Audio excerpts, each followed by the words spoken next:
As you start to walk on the way appears।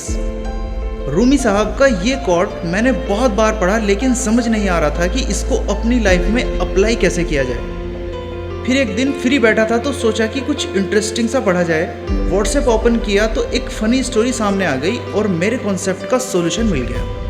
पहले आपको वो बताता हूँ जो मैंने पढ़ा था। उस छोटी सी स्टोरी में मैंने पढ़ा कि एक जगह पर एक राजा था। उसने अपने एरिया में ये ऐलान करा दिया कि उसकी बेटी का स्वयंवर है, लेकिन उसकी एक शर्त है, जो भी उस शर्त को पूरी करेगा उसके साथ राजकुमारी का स्वयंवर कर दिया जाएगा। बहुत से लोग इकट्ठा हो गए। राजा ने अपनी शर्त उनके सामने रखी। वो उन सबको एक तालाब के पास ले जाता है जिसमें उसने कुछ भूखे मगरमच्छ छोड़ रखे थे, और बोलता है कि जो भी बंदा इस तालाब को तैरकर पार करेगा उसके साथ राजकुमारी की शादी कर दी जाएगी। शर्त को सुनकर कोई भी तैयार नहीं होता। आखिर मौत के मुंह में कौन जाना चाहेगा।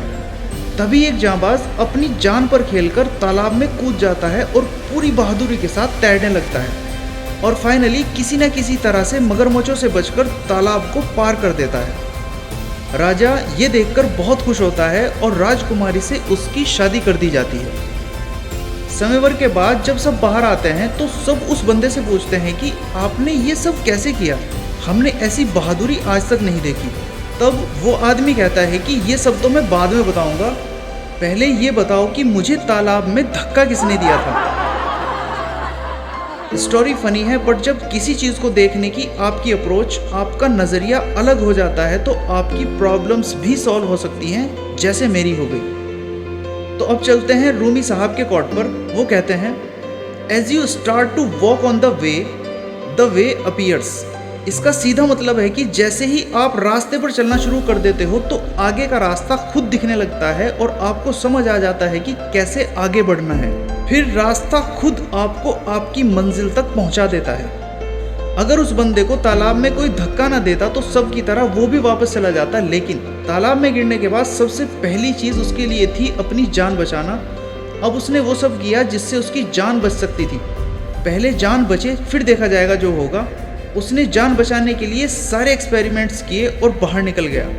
इसी तरह से जब हम अपने पर्पज़ के लिए, अपने गोल के लिए चलना स्टार्ट करते हैं तो बहुत सारी मुश्किलें आती हैं उन मगरमच्छों की तरह, लेकिन हमें हिम्मत के साथ उनका सामना करना होता है, बहादुरी दिखानी होती है।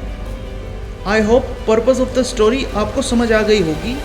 या तो रास्ते पर खुद चलने की चाहत हो, या कोई ऐसी वजह हो कि आपकी मजबूरी बन जाए मंजिल को हासिल करना। उस कंडीशन में रास्ता खुद आपको आपकी मंजिल पर पहुंचा देता है। बस ज़रूरत है अपनी मंजिल के लिए चलना स्टार्ट करने की। ओके गाइज, तो कैसी लगी आपको वीडियो कमेंट करके ज़रूर बताइएगा। Thank you for being available till the end. मैं मिलूंगा आपसे किसी और नेक्स्ट टॉपिक एंड वीडियो के साथ। Keep supporting and subscribe to the channel. जय हिंद, जय भारत।